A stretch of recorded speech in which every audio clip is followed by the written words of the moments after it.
The gathering hall was dark and cold, as all Kethari buildings were. The young cadets sat in perfect rows, their hard shells gleaming under the pale blue lights that hung from the ceiling. They were the best of their generation, chosen from thousands to serve in the great fleets of the Galactic Hegemony. They were proud. They were confident. They believed they were ready for anything. They were wrong. At the front of the hall stood an old warrior named Torvax. His carapace was not gleaming like theirs. It was dull and cracked, covered with scars that told stories of battles fought long ago. One of his forearms was missing below the elbow, replaced with a mechanical limb that clicked softly when he moved. His eyes, once bright yellow, had faded to a tired amber color. The cadets looked at him with a mixture of respect and curiosity. They had heard his name before. Torvax the Survivor, some called him. Others called him Torvax the Broken. He had fought in more battles than most of them could count, and he had lived through things that would have killed warriors twice his size. Their instructor, a younger officer named Velkath, stepped forward and raised one of his arms for silence. The hall, already quiet, became completely still. "Today you will hear from one who has seen the face of war," Velkath said. "Listen carefully. Learn from his experience. What he tells you may one day save your lives." Velkath stepped back and Torvax moved slowly to the center of the raised platform. He looked out at the young faces before him, and something like sadness crossed his features. "You think you are ready," he said. His voice was rough, like stones grinding together. "You have trained for years. You have studied tactics and strategy. You have learned to use weapons that can destroy cities.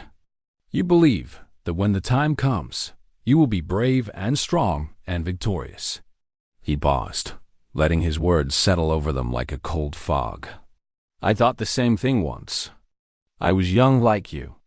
I was proud like you. I believed that the hegemony was the greatest power in the galaxy, and that nothing could stand against us." Torvax began to walk slowly across the platform, his mechanical arm clicking with each step. "I was assigned to the Third Strike Fleet when news came of a new species at the edge of known space. They called themselves humans. They came from a small blue planet orbiting an ordinary yellow star, and they had just begun to spread to nearby systems." One of the cadets raised his arm. Torvax nodded at him. "Sir, I have read about the humans in our history texts. They are listed as a minor species, not a significant threat." Torvax stared at the young cadet for a long moment. Then he made a sound that might have been a laugh, though there was no humor in it. "Minor species," he repeated. "Not a significant threat. Yes, that is what our leaders thought as well. That is what they told us when they sent us to bring the humans under hegemony control." He turned away from the cadet and looked out at the rest of them. The humans had technology far behind our own. Their ships were slow and poorly armed. Their weapons were primitive. They had no shields worth mentioning, no faster-than-light communication, no experience fighting wars across star systems.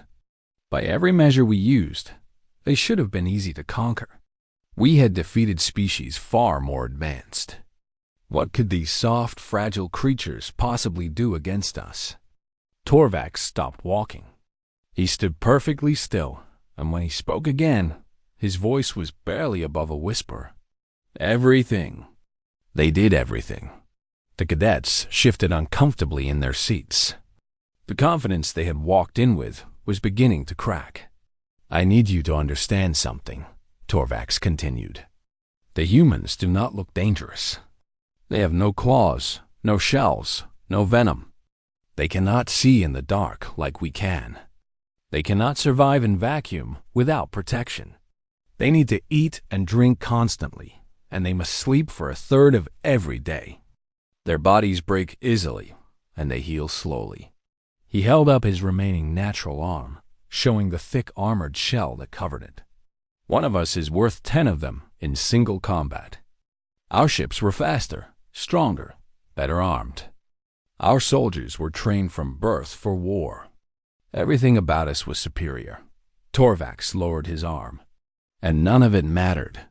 He began walking again, his pace slow and measured. When we arrived at their first colony world, we expected them to surrender. That is what sensible species do when faced with overwhelming force. They negotiate. They submit. They survive.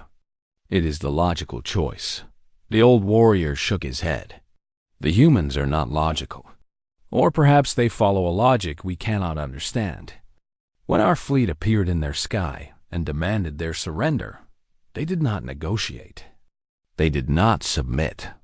They sent us a message, just 4 words. Come and take it. Several cadets exchanged confused looks. Torvax noticed and explained. It is an old human phrase. It comes from their ancient history, from a time when a small group of their warriors faced an army many times their size. They knew they would die. They chose to fight anyway. He stopped again and faced the cadets directly. That is what you must understand about humans. They know when they are going to die. They understand the odds. They can calculate their chances of survival just as well as we can. And they choose to fight anyway.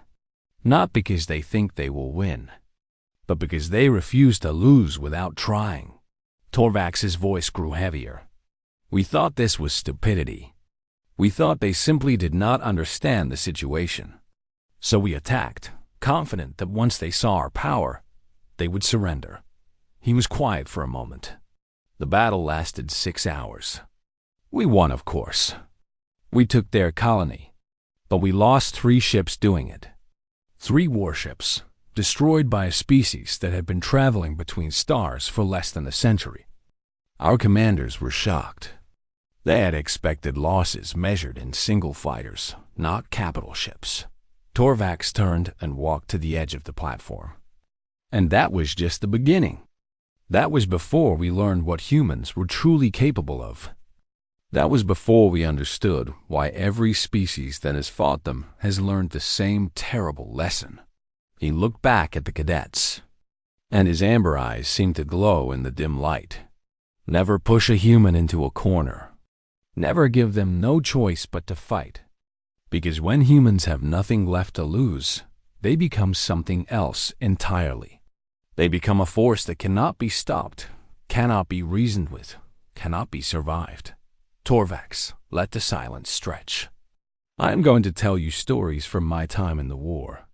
I am going to tell you things that will give you nightmares. And when I am finished, you will understand why the hegemony, the greatest military power in the known galaxy, chose to make peace with a species we could have crushed. He sat down heavily on the edge of the platform, suddenly looking very old and very tired. Listen carefully, young ones. What I tell you may be the most important thing you ever learn. Torvax settled himself on the platform and looked out at the young cadets. Their earlier confidence had been replaced by something else. Curiosity, perhaps the beginning of fear.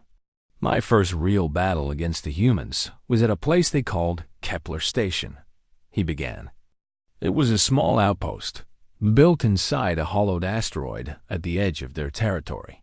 Our intelligence told us there were perhaps 200 humans living there, along with a handful of patrol ships barely worth noticing. He gestured with his mechanical arm, and a holographic image appeared in the air above him. It showed a rough gray asteroid with lights glowing from windows carved into its surface. Our fleet arrived with 40 warships, 40, against 200 people and a few old patrol craft. Our commander, a proud fool named Zethoval, was certain we would be home within a day. He planned to add this victory to his list of conquests and receive another medal for his collection. Torvax's voice grew bitter. Zethoval sent the standard message. Surrender immediately, and your lives will be spared. Resist, and you will be destroyed. It was the same message we had sent to a dozen other species. It had always worked before. The hologram changed to show a human face. A woman with short dark hair and tired eyes, wearing a uniform that had seen better days. This is Lieutenant Katie Morgan. She was the commander of Kepler Station. She was 31 years old. She had a daughter back on Earth who she had not seen in 2 years. And when she received our surrender demand, she looked directly into the camera and said 5 words that I will never forget. Torvax paused. She said, "You are welcome to try." Some of the cadets made sounds of disbelief. Torvax nodded slowly. We thought she was insane. Or perhaps she did not understand how badly outnumbered she was. Zeffel was insulted. He ordered the attack to begin immediately. The hologram shifted again, showing the battle formation of the hegemony fleet approaching the station. What happened next should have been simple. Our ships moved in, weapons ready. The station had no real defenses. A few gun platforms, some missile launchers, nothing that could threaten a proper warship. We expected the battle to last perhaps an hour. Torvax made that humorless laughing sound again. 3 weeks. The siege lasted 3 weeks. And every single day, we paid for our confidence in blood. He stood up and began pacing again. The humans had prepared for us. They knew they could not win a straight fight, so they did not fight straight. They had hidden weapons in the asteroid field around the station. Small platforms, almost invisible to our sensors, loaded with missiles and mines. Our ships began taking damage before we even got close. The hologram showed hegemony vessels exploding as hidden weapons found their targets. But that was only the beginning. When our boarding parties finally reached the station, they found something worse. The humans had turned every corridor into a death trap. They had rigged doors to explode. They had removed floor panels to create pits filled with metal spikes. They had filled entire sections with poisonous gas that did nothing to them but killed us within minutes. Torvax stopped and looked directly at the cadets. Our soldiers were bigger, stronger, better armed. None of it mattered. The humans knew their station perfectly. They moved through access tunnels we did not know existed. They attacked from behind, from above, from below. They disappeared before we could respond, only to strike again somewhere else. He continued his account, his voice heavy with old memories. I remember one human in particular, a young man named Danny Ruiz. He was a pilot, maybe 25 years old. His patrol ship had been destroyed in the first hour of fighting, but somehow he survived. For 2 weeks, he lived inside the station's ventilation system, coming out only to attack our soldiers. Torvax touched a scar on his chest. He gave me this wound. He dropped out of a ceiling panel, shot 2 of my squad members, and drove a knife into my chest before I could react. I managed to throw him off, but he was gone before I could aim my weapon. Just vanished back into the walls like a ghost. The cadets were completely silent now. On the 18th day, we finally cornered him. He was out of ammunition, bleeding from a dozen wounds, barely able to stand. We had him surrounded, 20 soldiers pointing weapons at a single injured human. Torvax's voice dropped. He smiled at us. Then he pulled something from his belt.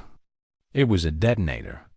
He had spent his last hours rigging the entire section with explosives. He said one word, a human word I later learned means goodbye, and pressed the button. The hologram showed a section of the station erupting in fire.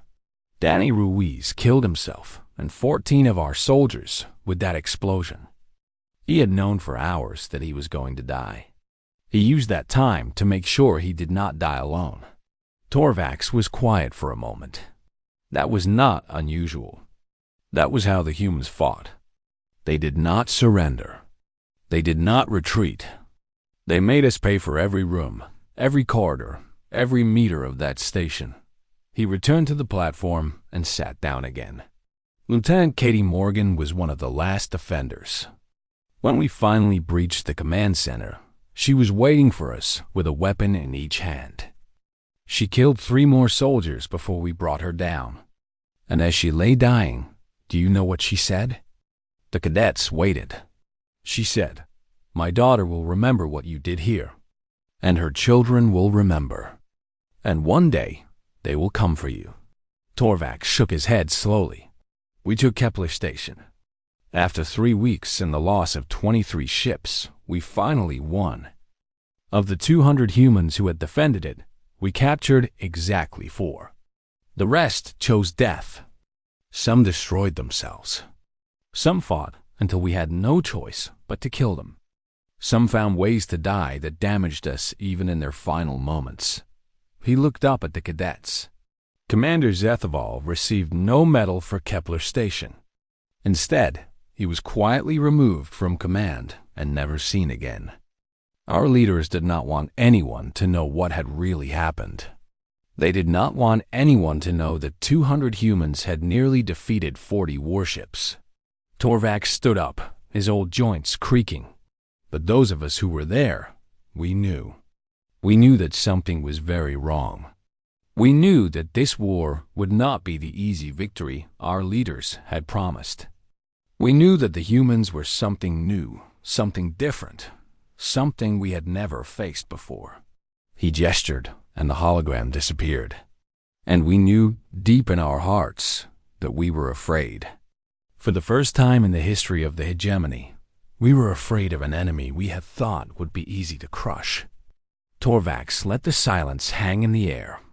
That fear would only grow worse as the war continued. Kepler Station was just the beginning. The humans had shown us what they could do when defending a single small outpost. We had not yet seen what they could do when they decided to attack. Torvax took a moment to stretch his tired limbs before continuing. The cadets had not moved since he began speaking. Their eyes followed him like small moons orbiting a planet. After Kepler Station, our commanders believed the humans were simply fanatics, he said. They thought that humans fought so hard because of some strange belief system, some religion of war that made them willing to die. They believed that eventually, like all fanatics, the humans would break. They just needed to be pushed hard enough. He shook his head slowly. They were wrong. The humans did not fight because they believed death was glorious. They fought because they believed life was precious. Every human soldier I faced was fighting for the people they loved, the homes they had built, the futures they wanted for their children. That is why they would not surrender. Not because they did not fear death, but because they feared what would happen to their loved ones if they stopped fighting. Torvax began walking again, his mechanical arm clicking steadily. After the siege, I was transferred to a ground unit. The hegemony had decided to invade a human colony world called New Montana. It was a farming planet, mostly. Wide open plains, small towns, perhaps 500,000 people. Our commanders thought it would be easy to occupy. He made it sound like a sigh. For the first month, it seemed like they were right. Our forces landed without much resistance. The human military had retreated to the mountains, leaving the towns and farms undefended. We moved in and established our bases. We thought we had won. The hologram appeared again, showing a peaceful-looking planet with rolling green hills and distant mountain ranges. Then the attack started. Small things at first. A patrol would go missing. A supply convoy would be destroyed on a lonely road. A commander would be shot through his window by a sniper who was never found. Nothing major, but constant. Every day, something happened. Torvax's voice grew harder. We used the same tactics that had worked on other worlds. When rebels attacked, we punished the nearby civilians. We destroyed farms. We imprisoned families. We thought that if we made the cost of resistance high enough, the humans would stop fighting. He paused. Instead, they fought harder. Every punishment we delivered created more enemies. Humans who had been neutral joined the resistance. Humans who had wanted peace began planning attacks. We were not breaking their spirit. We were feeding it.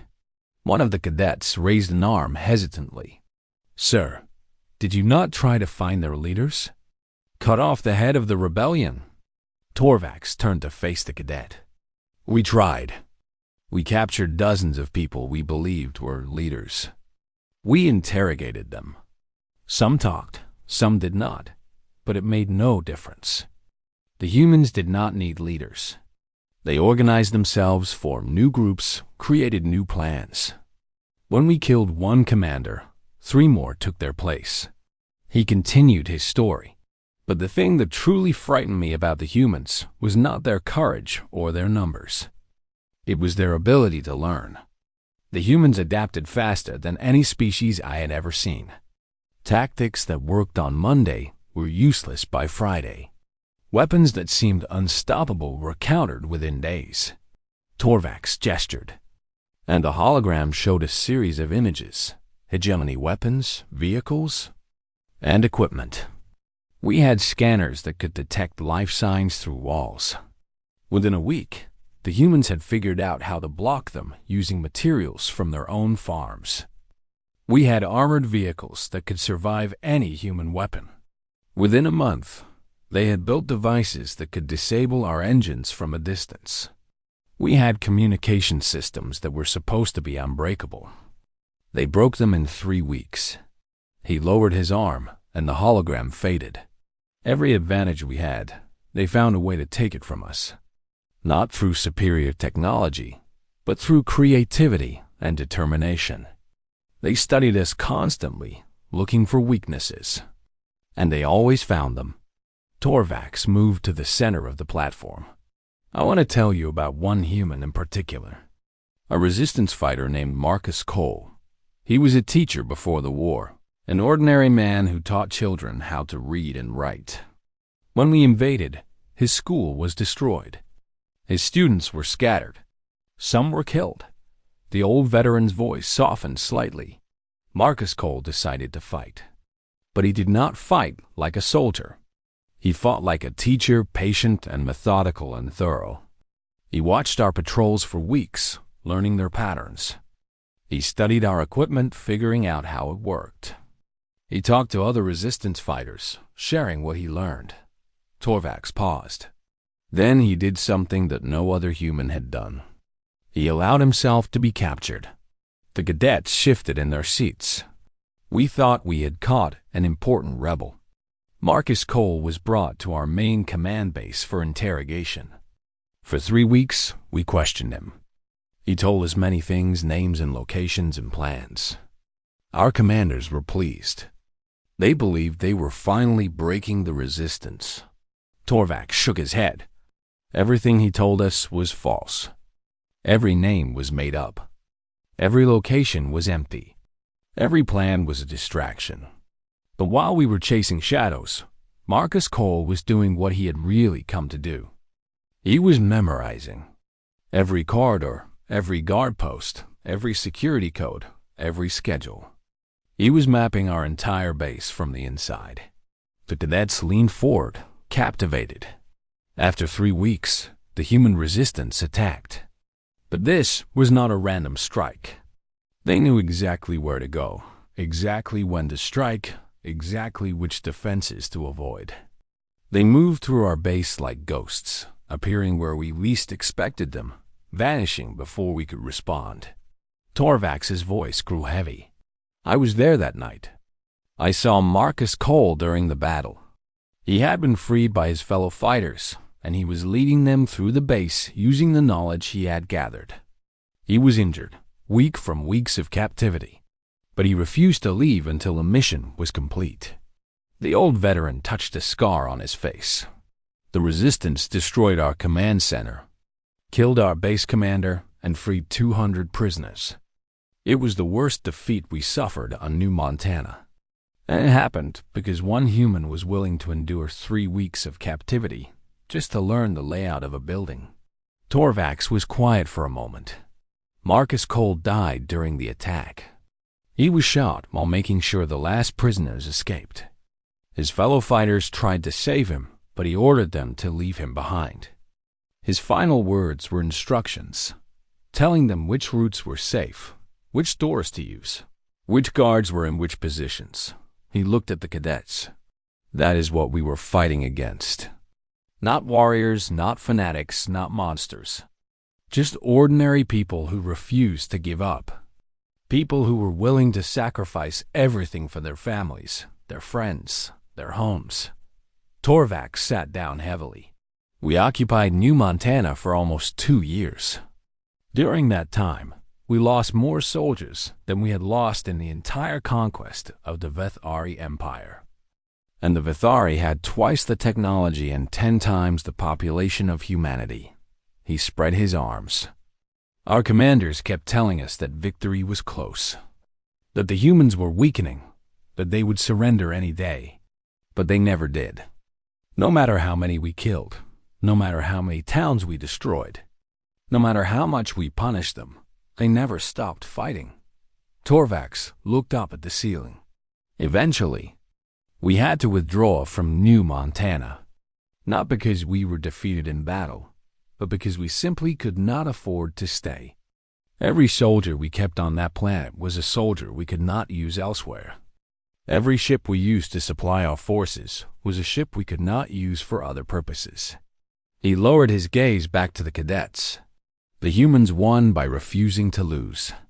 They made the cost of victory higher than we were willing to pay. And that, young ones, is more terrifying than any weapon. An enemy you can outfight, you can defeat. An enemy who simply refuses to accept defeat? That enemy can only be destroyed completely or left alone. Torvax paused. We could not destroy them completely, and leaving them alone was about to become our only option. Torvax rose from his seat and stood at the edge of the platform. His eyes seemed distant, as if he was looking at something far away in both space and time. 2 years into the war, our leaders made a decision, he said. They had grown tired of the slow, painful fighting on human worlds. They had grown tired of losing ships and soldiers to an enemy that should have been beaten long ago. They decided to end the war with a single massive strike. The hologram appeared again, showing a star map with a cluster of dots marking human territory. The target was Proxima Centauri. It was humanity's second largest colony system, home to almost 3 billion people. Our leaders believed that if we could destroy or capture this system, the humans would finally understand that they could not win. They would finally surrender. Torvax gestured at the map. The hegemony gathered its reserve fleets. Ships from a dozen sectors, the finest vessels we had, crews that had never tasted defeat. 140 warships, the largest fleet assembled in a generation. Against them, the humans had perhaps 40 vessels and a handful of orbital defense platforms. He looked at the cadets. Our commanders were certain of victory. The numbers were overwhelming. The humans could not possibly stand against such force. This would be the final battle of the war. Torvax made that bitter laughing sound. I was assigned to the cruiser Velkrath, part of the 3rd Assault Wave. I remember standing on the observation deck as we entered the system, watching the stars blur and shift as we dropped out of faster-than-light travel. I remember seeing the human fleet waiting for us. Their ships so small and few compared to our mighty. Armada, the hologram, shifted to show the 2 fleets facing each other. Across the darkness of space, the human flagship was a battlecruiser called the Defiant Hope. It was an old ship, scarred from years of fighting, held together with repairs and determination. Its commander was a man named Admiral Benjamin Hart. Torvax paused. By that point in the war, everyone knew the name Benjamin Hart. He had fought in a dozen battles and won most of them. He had pulled off victories that our analysts said were impossible. Some of our soldiers believed he could not be killed, that he had made some kind of deal with the dark forces of the universe. He shook his head. He was just a man. But he was a man who understood war better than anyone I have ever encountered. Not the theory of war, not the mathematics of fleet movements and supply lines, but the heart of war. He understood what made soldiers fight and what made them break. He understood how to take weakness and turn it into strength. The hologram showed the opening moments of the battle, with the two fleets moving toward each other. Our commander, High Admiral Zethron, ordered a standard attack formation. We would sweep forward in waves, overwhelming the human defenses with sheer numbers. It was a simple plan, one that had worked many times before against many enemies. Torvax's voice grew tense. The first surprise came almost immediately. As our ships moved into attack position, hidden weapons began firing from the asteroid fields that surrounded the system. The humans had spent months preparing for us. They had placed gun platforms on hundreds of asteroids, hidden so well that our sensors never detected them. The hologram showed hegemony ships exploding as missiles and energy beams struck them from unexpected angles. But that was only the beginning. Some of our ships that had been scouting ahead suddenly turned and opened fire on their own fleet. The humans had disguised freighters and cargo ships as our own vessels. They had been hiding among our fleet since we entered the system, waiting for the right moment to strike. Several cadets made sounds of disbelief. Torvax nodded grimly. 12 ships, 12 vessels that we thought were ours, were actually human. They destroyed or damaged almost 30 of our warships before we realized what was happening. And while we were trying to deal with this chaos, the real human fleet attacked. The old veteran began pacing, his movements sharp with remembered tension. Admiral Hart did not fight the way we expected. Instead of holding his position and waiting for our attack, he charged directly at our main battle line. His ships were faster than ours, and he used that speed to create confusion. He would strike at one point, then pull back before we could respond, only to attack somewhere else. Torvax stopped and faced the cadets. But his true genius was psychological. Hart understood that we had never faced an enemy willing to sacrifice everything for victory. He used that against us. The hologram showed a human cruiser accelerating toward a hegemony battleship. I watched a human cruiser, damaged and burning, ram directly into our command ship. The crew had evacuated at the last moment, escaping in small shuttles while their vessel became a weapon. The impact destroyed both ships. Torvax's voice dropped. This happened again and again. Human pilots flew suicide runs, not because they wanted to die, but because they knew their sacrifice would open holes in our formation for other ships to exploit. They turned their own destruction into a tactical advantage. He continued, "One moment stays with me above all others. A group of human fighters was cut off from their main fleet, surrounded by our ships. They had no chance of survival. Any sensible commander would have surrendered." Torvax paused. Instead, they attacked our flagship. Not to win, but to force us to defend ourselves. While our command ship was dealing with these suicidal fighters, Admiral Hart led his main force through a gap in our lines and struck our supply ships. In one move, he destroyed half our fuel reserves. The cadets were completely still. The battle lasted 3 days. 3 days of constant fighting, explosions, death, and chaos. I saw things I will never forget. Human ships burning as they continued to fire their weapons. Human pilots ejecting from destroyed fighters and being picked up by rescue shuttles, only to return to the battle in new vessels hours later. Human crews sealing damaged sections of their ships and continuing to fight, even as their vessels broke apart around them. Torvax sat down, his old body suddenly looking very tired. On the third day, High Admiral Zethron ordered a retreat. We had lost more than 100 ships. The rest were damaged, low on fuel, exhausted. The largest fleet in hegemony history had been broken by an enemy we had outnumbered 3-1. He looked at his mechanical arm. I lost my arm in that battle. A piece of debris from an exploding ship tore through our hull and took it from me. I was lucky. Many of my friends were not. They died in the cold darkness of space, killed by an enemy they had been told was weak and primitive. Torvax was quiet for a moment. As our surviving ships limped away from the system, Admiral Hart sent us a message. I remember his words exactly, because they haunted my dreams for years afterward. He looked up at the cadets. He said, "Go home. Tell your leaders what you saw here today. Tell them what happens next if they send another fleet. Tell them that we did not ask for this war, but we will finish it. And then tell them this: we are not monsters. We do not want to destroy you, but we will do whatever we must to protect our people. The choice is yours." Torvax spread his arms. Admiral Hart had lost half his fleet in that battle. His ships were damaged, his crews exhausted, his resources nearly gone. By any normal measure, we should have won.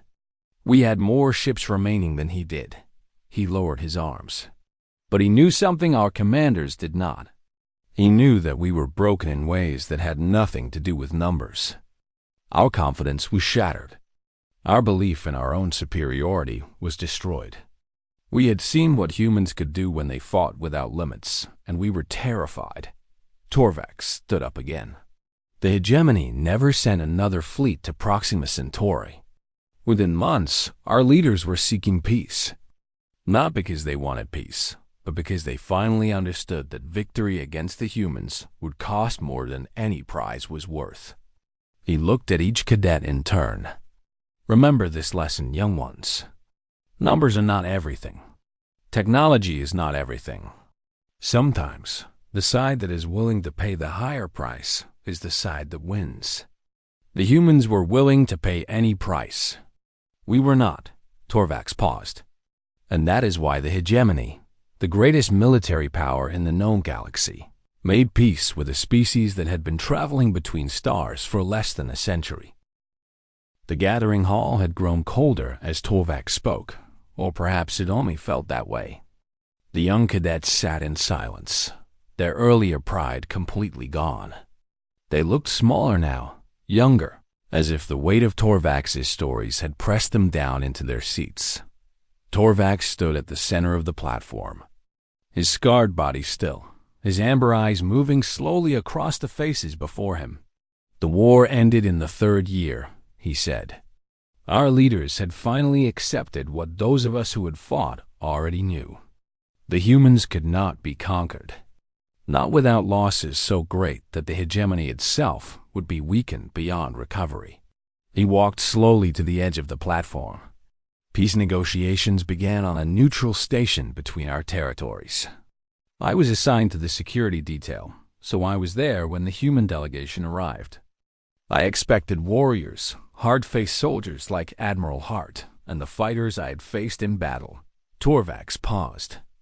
Instead, they sent diplomats.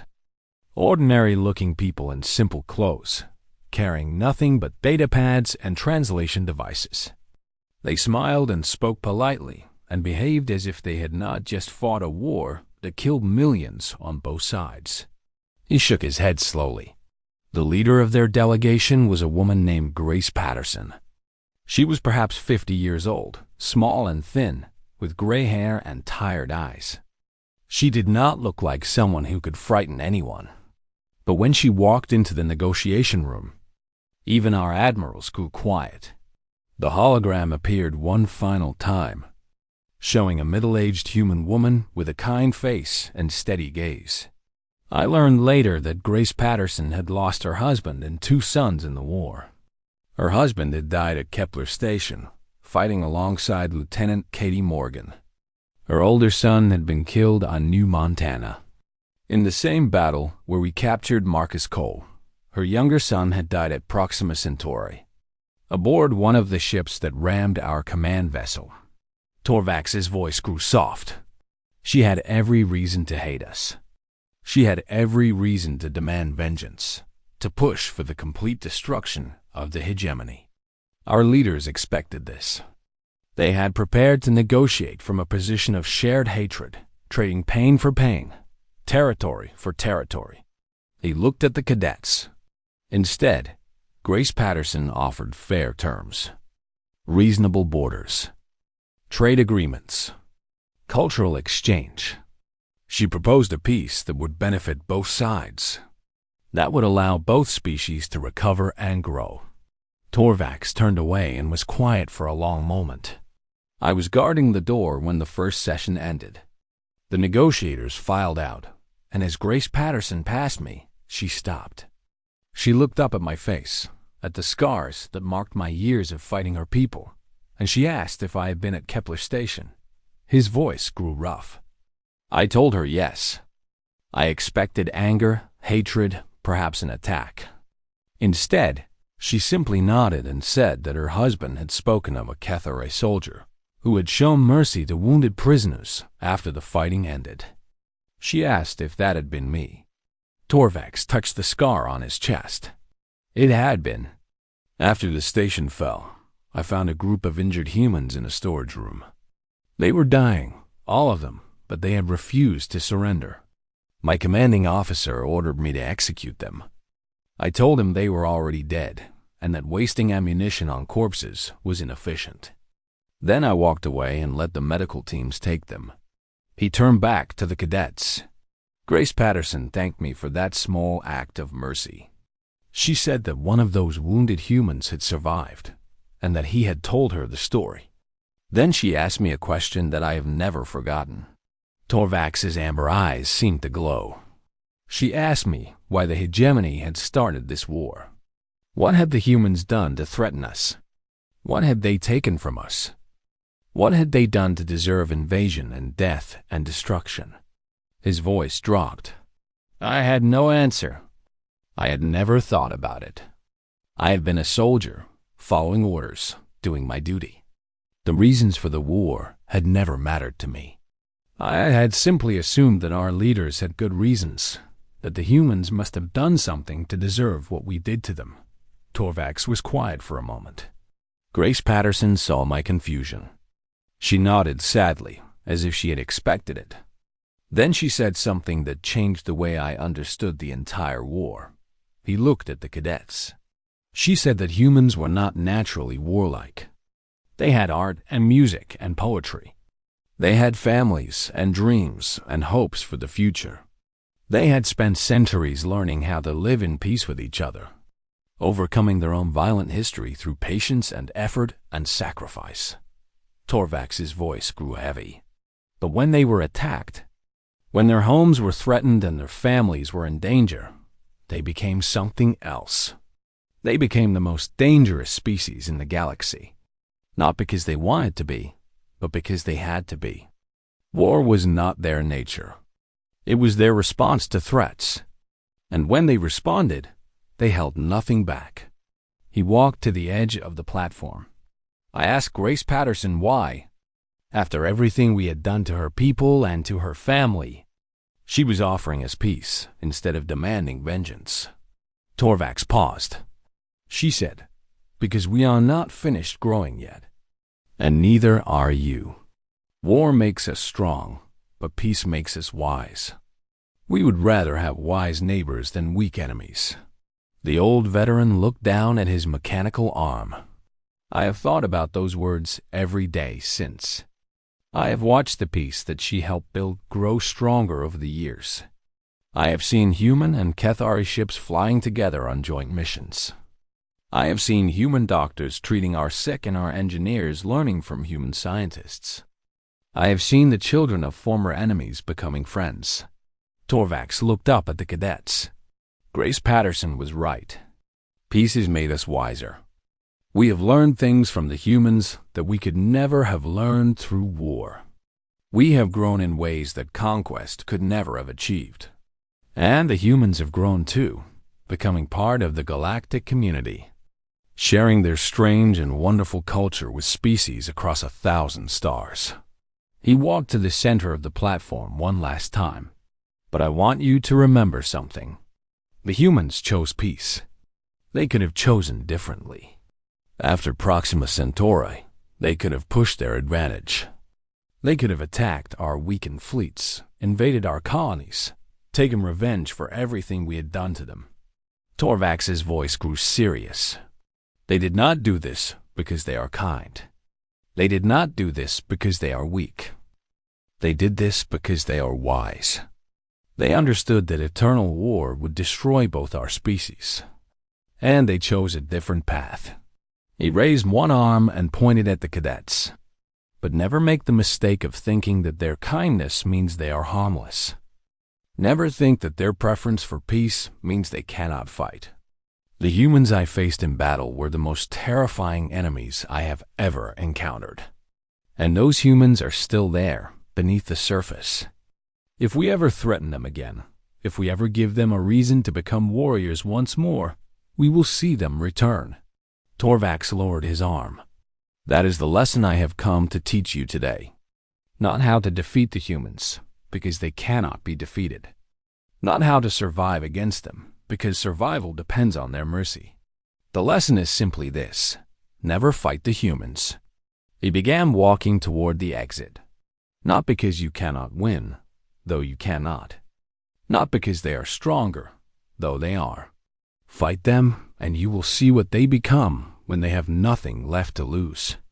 You will see the most terrifying thing in the universe. Torvax stopped at the door and looked back at the cadets.